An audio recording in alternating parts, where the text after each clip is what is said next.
kur patë nevojë, shkove dhe ja kërkove. Ndërsa në çastin kur ai ka nevojë tashmë që ti t'i ja kthesh borxhin, çfarë po ndodh me ty? Nuk ja kthen diçka të tillë. I dërguari i Zotit na tregon shembullin e një personi i cili merr hua, merr borxh.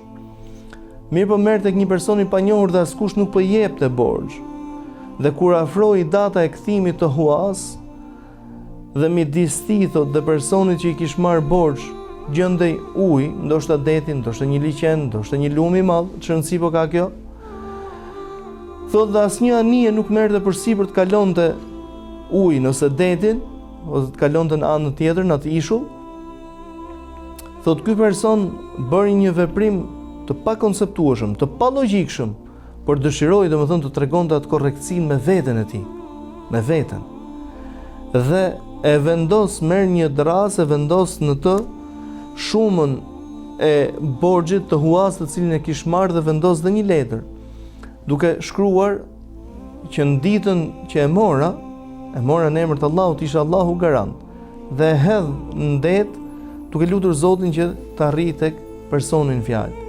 Dhe realisht arriti tek personin fjalë, tek personi të cilit i detyrohej ky borxh. Mirë po, e gjeti në atë gjendje domethënë që nuk erdhi. Nuk e mbajti fjalën, thotë dhe mori këtë copën e dërrasës ose të drurit për ta djegur tek shtëpia për ta shfrytzuar.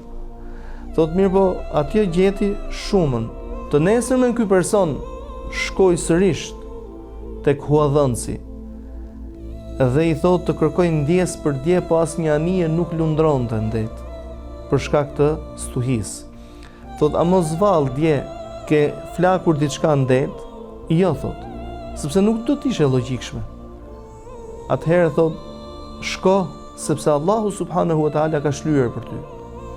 Imagjino se çfarë gëzimi, pra sepse hadithi lidhet me njëri tjetrin, i gjithë ky veprim, se çfarë gëzimi mbjellti në zemrën e atij personit të cilit ja lehtëson këtë barr të madhe që quhet borxh. Ky person i cili, domethënë që me këtë veprim mund të humbas edhe burrërinë e tij, mund të humbas edhe njerëzillokun e tij, mund të humbas dinjitetin e tij, është i detyruar që shpesh herë ruaj na Zot, o Allah na ruaj. Thoj dhe po. Aty ku e din me tamam që nuk është ashtu, por është i detyruar, sepse po flet personi të cilit ky i detyrohet diçka. Që kjo nuk është normale, po ja që njerëzit nuk janë të gjithë në konceptimin e problemeve, nuk janë të gjithë njëjtë. Ndaj dhe profeti alayhi salatu wasalam thotë: "Men nafasa an mu'minin kurbatan min kurabi dunya, nafasa Allahu anhu kurbatan min kurabi yawmil qiyamah."